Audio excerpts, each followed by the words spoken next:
Good evening students, मेरा नाम अखिलेश कनंगो है और मैं आप सभी का स्वागत करता हूं मेरे YouTube चैनल पर।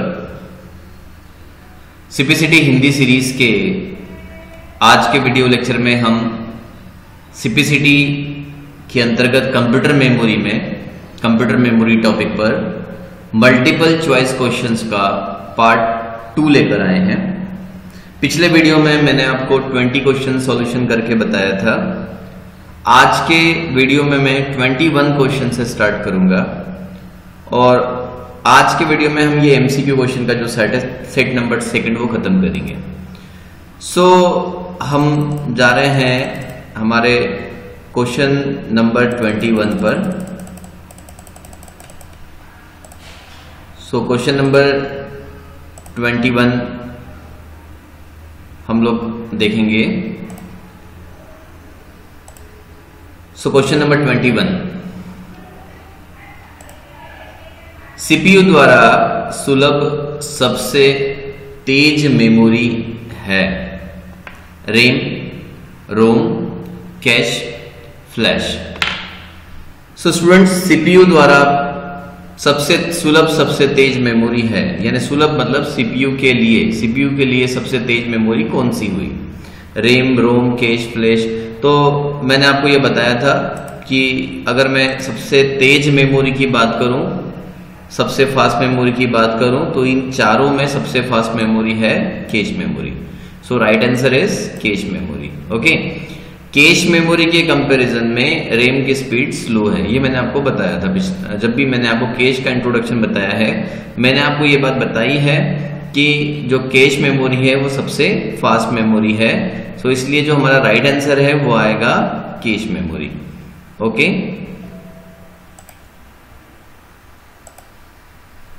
हम बढ़ते हैं। ओके, हम बढ़ते हैं हमारे नेक्स्ट क्वेश्चन की ओर, that is question number 22। ICQ 22 important CPCT question 22 की तरफ हम आगे बढ़ते हैं। एक स्टोरेज लोकेशन में डेटा रखने की प्रक्रिया क्या कहलाती है?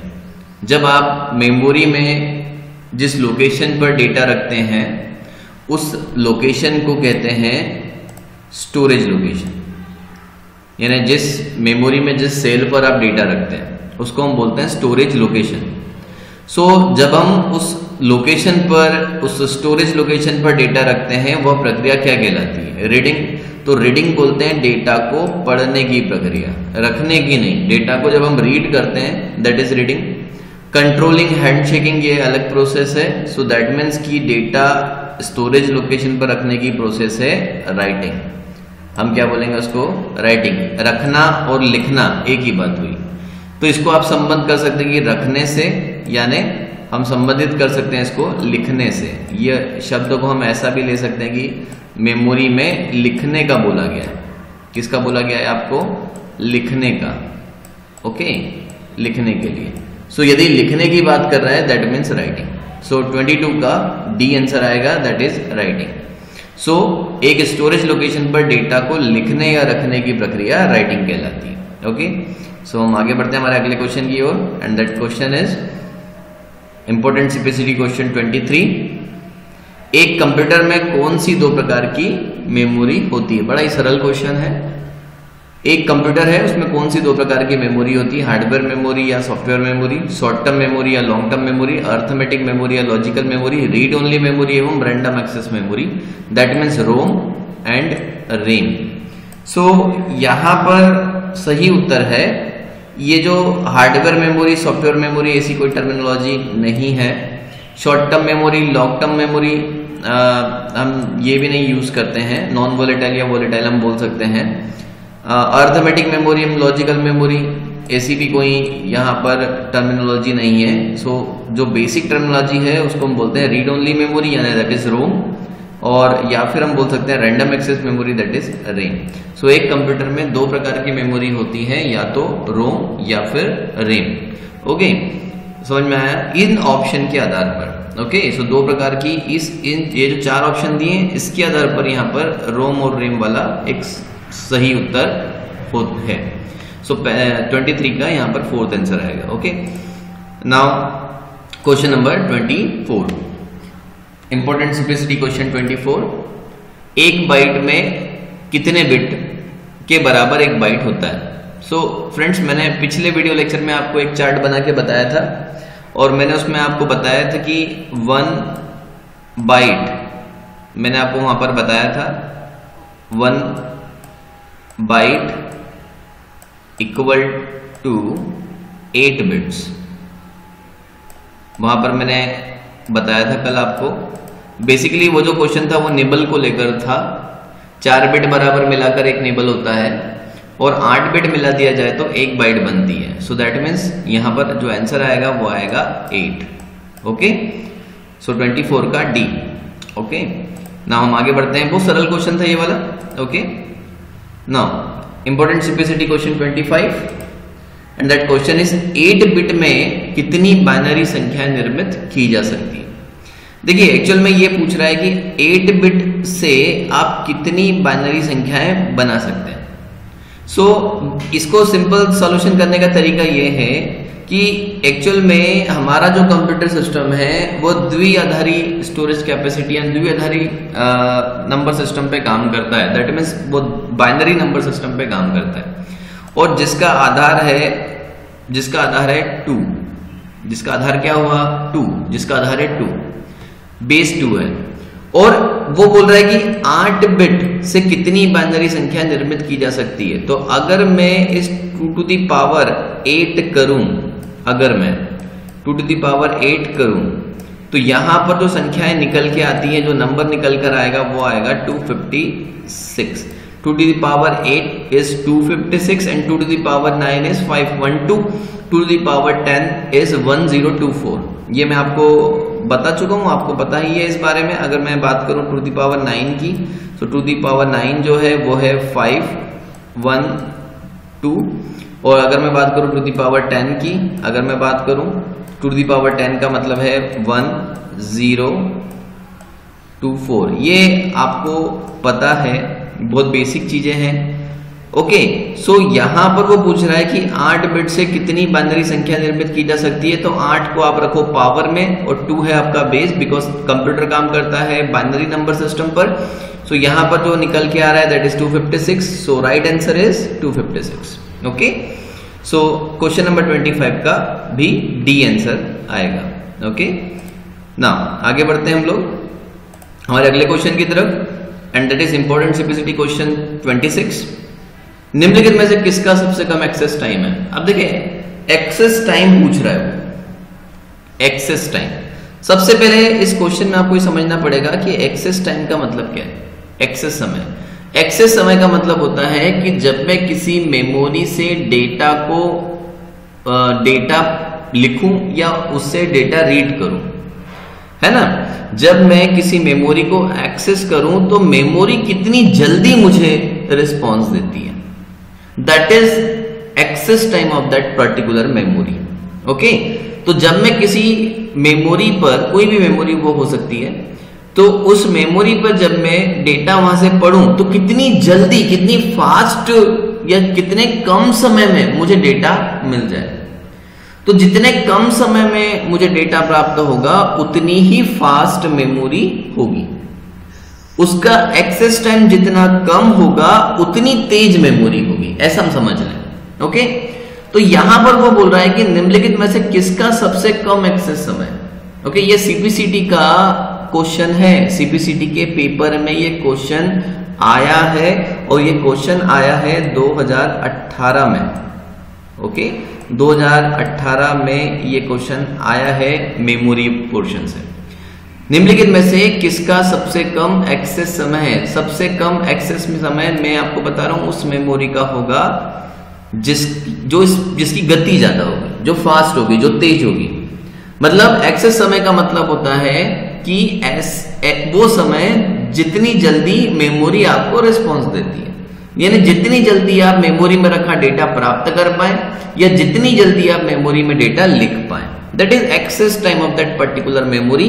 तो अगर मैं इन चारों की बात करूं, द्रुतिका स्मृति, प्राथमिक स्मृति, आभासी स्मृति, बाहरी स्मृति, अगर मैं इन चारों की बात करूं तो मुझे ये पता है कंफर्म तरीके से कि एक्सेस टाइम उसका कम होगा जो सबसे फास्ट होगी, और इन चारों में सबसे फास्ट मेमोरी है कैश मेमोरी। ये मैं शुरुआत से बोलते आ रहा हूं, सबसे फास्ट मेमोरी कौन सी? Cache memory. और आप ध्यान रखें, कैश मेमोरी जो क्वेश्चन आया है ये वाला, इसमें ब्रैकेट में कैश मेमोरी, कई बार सीपीसीटी में वो सीधा दे देगा द्रुतिका, वो सीधा बोल देगा द्रुतिका, कैश मेमोरी लिखेगा ही नहीं। तो आपको ये ध्यान रखना है कि कैश मेमोरी को हिंदी में क्या बोलते हैं? द्रुतिका स्मृति। प्राइमरी मेमोरी को हिंदी में क्या बोलते हैं? प्राथमिक स्मृति। मेमोरी को बोलते हैं स्मृति और प्राइमरी को बोल रहा है प्राथमिक। वर्चुअल मतलब आभासी और एक्सटर्नल मतलब बाह्य या बाहरी। ये हिंदी के नाम आपको याद रखना है। एक्चुअल में अगर आपको ये हिंदी का नाम ही नहीं पता होगा तो आप कैसे बताएंगे कि ये कैश मेमोरी की बात हो रही है?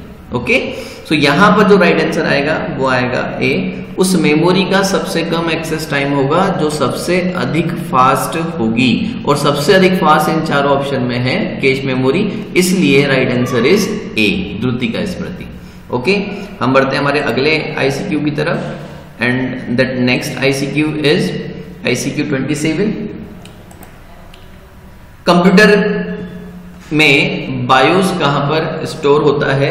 सो बेसिकली बायोस के बारे में मैं आपको बता दूं, बायोस एक प्रोग्राम है जो एक प्रकार का फर्मवेयर सॉफ्टवेयर है। कैसा सॉफ्टवेयर है ये एक प्रकार का फर्मवेयर। कैसा सॉफ्टवेयर है? फर्मवेयर, यानी बायोस एक प्रकार का फर्मवेयर सॉफ्टवेयर है। ओके, सो बायोस एक प्रकार का फर्मवेयर सॉफ्टवेयर है। फर्मवेयर क्यों बोल रहा हूं मैं इसको? बिकॉज इस सॉफ्टवेयर को, ये जो सॉफ्टवेयर है, इस सॉफ्टवेयर को मैन्युफैक्चरर द्वारा मदरबोर्ड का निर्माण करते समय, कंप्यूटर का निर्माण करते समय रोम में यानी चिप में डाल दिया जाता है। ओके, इसलिए इसको फर्मवेयर सॉफ्टवेयर कहा जाता है। कैसा सॉफ्टवेयर है ये? फर्मवेयर। और ये जो बायोस है क्या काम करता है? ये कंप्यूटर की बूटिंग प्रोसेस के दौरान एग्जीक्यूट होता है ऑटोमेटिकली, स्वतः ही, और सेकेंडरी जो हमारा ऑपरेटिंग सिस्टम है वो सेकेंडरी यानी द्वितीयक मेमोरी में होता है, उस ऑपरेटिंग सिस्टम को प्राइमरी मेमोरी में लोड करने का काम करता है। सो ये जो बायोस प्रोग्राम होता है ये स्टोर होते हैं रोम में। कहाँ स्टोर होते हैं ये? रोम में।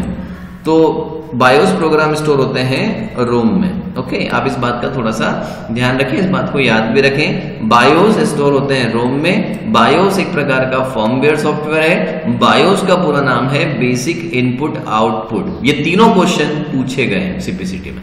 ओके, हम बढ़ते हैं हमारे अगले क्वेश्चन की ओर, दैट इज आईसीक्यू 28।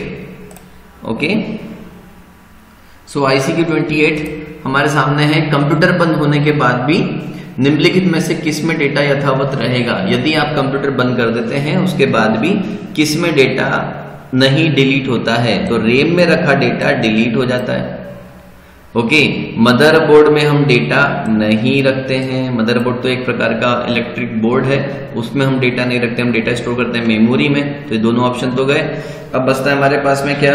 हमारे पास बचता है secondary storage device and primary storage device. Primary storage device बी प्राथमिक मेमोरी होती है ना? और तो किस में डेटा रहेगा? डेटा रहेगा secondary storage device, that is C में।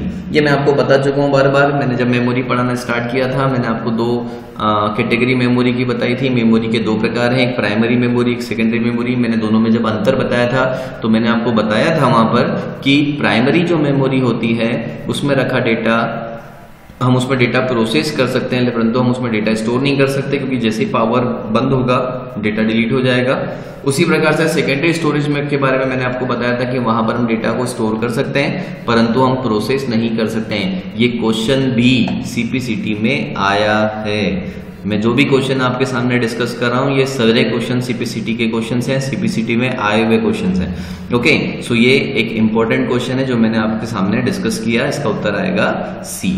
Now question number 29. Okay, question number 29. Computer शुरू करने के लिए आवश्यक बुनियादी निर्देश विशेष रोम चिप में। देखिए पिछले ही क्वेश्चन का यहाँ पर आंसर है रोम चिप में संग्रहित किए जाते हैं और इसे कहा जाता है, इसे क्या कहा जाता है, इसे बायोस कहा जाता है। अभी मैंने आपको समझाया। सो कंप्यूटर शुरू करने के लिए, कंप्यूटर की बूटिंग प्रोसेस के लिए जो बुनियादी निर्देश होते हैं वो बायोस में रखे रहते हैं और ये बायोस का स्टोर होता है रोम चिप में। ओके, सो सही आंसर आएगा बायोस। अब बढ़ते हैं हमारे अगले क्वेश्चन की ओर, that is ICQ 30 important CPST question 30। मुख्य मेमोरी में क्या संग्रहित होता है? केवल डेटा? सो ऐसा नहीं है कि हम सिर्फ उसमें डेटा रख सकते हैं। केवल प्रोग्राम? ऐसा भी नहीं है कि हम उसमें सिर्फ प्रोग्राम रख सकते हैं। डेटा, प्रोग्राम और परिणाम या अन्य प्रकार की कोई भी जानकारी। ओके, हम मुख्य मेमोरी में डेटा भी रख सकते हैं, प्रोग्राम भी रख सकते हैं और परिणाम, जो प्रोग्राम एग्जीक्यूट होगा या डेटा एग्जीक्यूट होगा उसका जो रिजल्ट आएगा वो रिजल्ट भी हम यहाँ पर रख सकते हैं और इसके अलावा भी बहुत सारी अन्य इंफॉर्मेशन भी हम इसमें रख सकते हैं। सो 30 का जो आंसर आएगा दैट इज C। ओके, हम बढ़ते हैं हमारे अगले क्वेश्चन की ओर and that question is ICQ important CPST question 31। कंप्यूटर प्रणाली का आधार कौन सी संख्या प्रणाली है? मैंने अभी थोड़ी देर पहले आपको बताया, इसी वीडियो लेक्चर में बताया है कि हमारा कंप्यूटर बाइनरी यानी द्विआधारी स्टोरेज पद्धति पर कार्य करता है, बाइनरी सिस्टम पर काम करता है। तो वही तो पूछा है, कंप्यूटर प्रणाली का आधार कौन सी संख्या प्रणाली है? वो है द्विआधारी पद्धति यानी बाइनरी सिस्टम। बाइनरी सिस्टम पर हमारा कंप्यूटर कार्य करता है। सो हम आगे बढ़ते हैं हमारे अगले क्वेश्चन की ओर एंड हमारा जो नेक्स्ट क्वेश्चन है दैट इज ICQ 32 और हमारा क्वेश्चन है सिंपल। कंप्यूटर में निर्देशों को व्याख्यान किसके द्वारा किया जाता है? व्याख्यान का मतलब है किसके द्वारा समझा जाता है। कंप्यूटर में निर्देशों को किसके द्वारा समझा जा सकता है? तो अगर कंप्यूटर में निर्देशों को समझने की बात करें तो उत्तर आएगा कंट्रोल यूनिट। कंट्रोल यूनिट के द्वारा कंप्यूटर में निर्देशों को समझा जाता है ना। व्याख्यान मतलब होता है समझना। सो हम कंट्रोल यूनिट के द्वारा कंप्यूटर में निर्देशों को समझ सकते हैं। देखिए ALU जो होता है ये नहीं आंसर आएगा बिकॉज क्योंकि ALU में हम अर्थमेटिक लॉजिकल ऑपरेशंस करते हैं, CPU डेटा को प्रोसेस करता है। ओके, कंट्रोल यूनिट वो यूनिट होती है जो निर्देशों को प्रॉपरली अंडरस्टैंड या व्यक्त करने का काम करती है। ओके, यहाँ जो व्याख्यान शब्द है वो व्यक्त से बना है। ओके, सो हम बढ़ते हैं हमारे अगले क्वेश्चन की ओर and that question is question number 33। Okay, so important CPST question 33 हमारे सामने है। Microsoft Office 2007 that question is also available in CPST exam. ये आया है पेपर में, बहुत सरल क्वेश्चन है। माइक्रोसॉफ्ट ऑफिस 2007 में आपको जो दो विशेष फीचर प्रदान किए गए हैं वो कौन से हैं? सो माइक्रोसॉफ्ट में there is no auto type and auto right, there is no auto right and auto right, there is no auto left and auto right. ये तीनों फीचर्स वर्ड में नहीं है। फीचर अवेलेबल है auto text and auto correct, ये आपको feature मिलेगा MS word 2007 में। सो 33 का जो आंसर आएगा दैट इज A। ओके, अब ऑप्शंस को एनालिसिस करके आसानी के साथ आंसर निकाल सकते हैं। ओके, हम आगे बढ़ते हैं। ये 2007 की बात कर रहा है, 2010, 2013, 2016 में भी ये जो तीन ऑप्शन मैंने गलत किए हैं ये नहीं है। ओके, चले हम आगे बढ़ते हैं और हमारे अगले क्वेश्चन की हम बढ़ते हैं दैट इज 34। सो 34 क्वेश्चन निम्नलिखित में से कौन सा एक हार्डवेयर नहीं है? कौन सा वाला हार्डवेयर नहीं है? Magnetic tape. मैग्नेटिक टेप एक हार्डवेयर है, इससे आप छू सकते हैं, देख सकते हैं। वीडियो टर्मिनल, मॉनिटर की बात कर रहा है। वीडियो टर्मिनल मतलब मॉनिटर, मॉनिटर एक हार्डवेयर है। प्रिंटर, प्रिंटर एक हार्डवेयर है। ये नहीं है पूछ रहा है, नहीं है। असेंबलर, असेंबलर एक सिस्टम सॉफ्टवेयर है और असेंबलर क्या करता है? असेंबली भाषा में लिखे गए कोड को, निर्देशों को मशीनी या बाइनरी भाषा में बदलने का काम करता है। सो ये असेंबलर जो है ये एक प्रकार का सिस्टम सॉफ्टवेयर है, ये हार्डवेयर नहीं है। Okay, so right answer is D। 34 का D आंसर आएगा। हम आगे बढ़ते हैं, थोड़ा सरल क्वेश्चन है।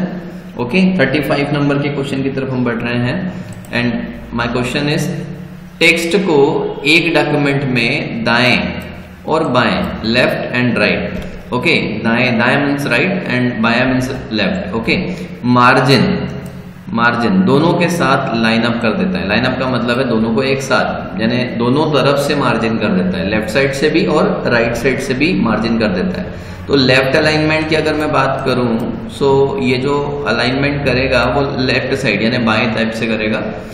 सेंटर से करेगा, दोनों साइड से नहीं करेगा, राइट से करेगा। तो बचता क्या है, जस्टिफाई जो अलाइनमेंट करता है वो लेफ्ट और राइट दोनों साइड से करता है। सो राइट आंसर इज जस्टिफाई। एक और बात मैं आपको बता दूं, अलाइनिंग का मतलब होता है यहाँ पे हिंदी में संरेखण। क्या मतलब है हिंदी में इसका मतलब है संरेखण। आप लिख लें इसको, हिंदी में अलाइनमेंट को बोलते हैं संरेखण, आपको ये याद रखना है। ओके, हम बढ़ते हैं हमारे अगले क्वेश्चन की ओर, that is ICQ 36। So ICQ 36 की तरफ हम बढ़ रहे हैं। सुपरस्क्रिप्ट, सबस्क्रिप्ट, इनग्रेव, एम्बॉस और आउटलाइन को माइक्रोसॉफ्ट वर्ड में किस रूप से जाना जाता है? ये सारे के सारे जो हैं ये फॉन्ट स्टाइल है। ओके, तो ये सारे के सारे क्या हैं, ये फॉन्ट स्टाइल्स हैं। ओके, सुपरस्क्रिप्ट आप कर सकते हैं, सबस्क्रिप्ट कर सकते हैं, इनग्रेव कर सकते हैं, एम्बॉस आउटलाइन कर सकते हैं। माइक्रोसॉफ्ट वर्ड में इनको फॉन्ट स्टाइल के नाम से जाना जाता है। ओके, तो 36 का ए आंसर आएगा। हम थोड़ा और आगे बढ़ते हैं हमारे अगले क्वेश्चन की ओर, दैट इज क्वेश्चन नंबर 37। एक बाइट में शामिल है, क्वेश्चन रिपीट हो गया है, एक बाइट में शामिल है 8 बिट। ओके, एक बाइट में 8 बिट्स शामिल होते हैं, ये क्वेश्चन रिपीट हुआ। इसका आंसर हम पहले ही लगा चुके हैं। हम आगे बढ़ते हैं हमारे अगले क्वेश्चन की तरफ, दैट इज 38। किसी कंप्यूटर के डेस्कटॉप पर आइकॉनों को पुनर्व्यवस्थित, कंप्यूटर के डेस्कटॉप पर आइकॉनों को पुनर्व्यवस्थित करने के लिए निम्नलिखित में से कौन सा विकल्प का उपयोग किया जाता है? सो डबल क्लिक अगर हम किसी आइकॉन पे करेंगे तो वो जो आइकॉन है, वो जो प्रोग्राम है वो खुल जाता है। हाईलाइटिंग के लिए हमको लेफ्ट बटन का यूज करना पड़ेगा। ओके, पॉइंटिंग, हम आइकॉन को पॉइंट कर सकते हैं लेकिन उसको पुनर्व्यवस्थित नहीं कर सकते हैं। सो पुनर्व्यवस्थित करने का जो प्रोसेस है उसको हम बोलते हैं ड्रैगिंग। बेसिकली ये एक माउस का ऑपरेशन होता है जिसको हम बोलते हैं drag and drop. Drag and drop का मतलब होता है, ड्रैग का मतलब होता है अपनी जगह से उसको उठाना, और ड्रॉप का मतलब होता है उसको जहां आप ले जाना चाहते हैं स्क्रीन के ऊपर, आप उसको वहां ले जा सकते हैं, इसे बोलते हैं ड्रॉप। सो ये एक माउस का एक प्रॉपर्टी होती है ड्रैग एंड ड्रॉप, वहीं से निकलकर यहाँ पर आया है ड्रैगिंग। तो आइकॉनों को यदि अगर आपको पुनर्व्यवस्थित करना है, जमाना है स्क्रीन के ऊपर, तो आप ड्रैगिंग के इस्तेमाल ड्रैगिंग के द्वारा ये कार्य कर सकते हैं। ओके, हम आगे बढ़ते हैं हमारे अगले क्वेश्चन की तरफ, that is question number 39। Font आकार निर्दिष्ट करने के लिए निम्नलिखित में से कौन सी इकाई का उपयोग किया जाता है? देखिए, फॉन्ट आकार, ये बात हो रही है MS वर्ड की। MS वर्ड में कोई सा भी वर्जन आप ले लो, वहां पर जो फॉन्ट का साइज है वो हम डिनोट करते हैं पॉइंट्स के द्वारा। पॉइंट एक यूनिट है, PT शॉर्ट फॉर्म में हम बोल सकते हैं। इसके द्वारा हम फॉन्ट का आकार जो है वो डिनोट करते हैं, ये आपको याद रखना है। सो MS वर्ड में फॉन्ट का आकार को नापने की इकाई है पॉइंट, दैट इज PT। और आज का हमारा आखिरी हमारा जो क्वेश्चन है वो है ICQ 40। चयनित टेक्स्ट को सभी कैपिटल अक्षरों में बदलने के लिए जो टेक्स्ट आपने सिलेक्ट किया है उसके जितने भी कैरेक्टर्स हैं, जितने भी अक्षर हैं, सभी को कैपिटल में बदलना है। इसके लिए हमें चेंज केस बटन पर क्लिक करना होगा, MS वर्ड की बात हो रही है, और फिर रिक्त स्थान पर क्लिक करना होगा। यदि हमें सारे कैपिटल बनाने हैं तो हमें क्लिक करना पड़ेगा अपर केस पर। किस पे क्लिक करना पड़ेगा? अपर केस पर। बहुत सरल क्वेश्चन था। सो हमें अपर केस पर क्लिक करना होगा। तो ये हमारे आज के कुछ क्वेश्चंस थे जो मैंने आपके सामने डिस्कस किए हैं, और ये जो क्वेश्चंस हैं ये सारे के सारे CPCT में आए हुए क्वेश्चंस हैं। CPCT में मेमोरी की तरफ से आए हुए क्वेश्चंस मैंने आपको आज के वीडियो लेक्चर में बतलाए हैं। आप लोग पिछले कुछ वीडियोस जो भी मैंने डाले हैं उनको एक बार फिर से रीड आउट करें, और मैंने आपको उसके ऊपर कुछ MCQ भी करा दिए, लगभग 40 के समथिंग मैंने MCQ करवा दिए हैं। अब आप मेमोरी आप बढ़िया टॉपिक हो गया होगा। अब हम आगे बढ़ेंगे हमारे नेक्स्ट पार्ट की तरफ, and that is secondary memory. हम उसके ऊपर अब वीडियो हम डालेंगे। वो जो क्लासेस है हमारी हम सेकेंडरी मेमोरी के ऊपर बनाएंगे, जिसमें हार्ड डिस्क आ गया, पेन ड्राइव आ गई और बाकी सारी चीजें आ गई। और फिर हम एक बार फिर से ये MCQ उठाएंगे हार्ड डिस्क के लिए, फिर एक बार उठाएंगे, इस प्रकार से हम चलेंगे। ओके, सो इससे क्या होगा कि आपका जो टॉपिक है वो थोड़ा स्ट्रांग हो जाएगा, या फिर हम पहले पूरा पढ़ लेंगे और फिर एक साथ हम MCQ डाल देंगे, वो भी अच्छा प्रोसेस है। यदि आपको ये वीडियो पसंद आया है आप इसे लाइक करें, शेयर करें, कमेंट करें और आप चैनल को सब्सक्राइब करें, क्योंकि अगर मैं कोई नया अपडेट डालूंगा तो उसके बारे में इंफॉर्मेशन आपको मिल जाएगी। सो आप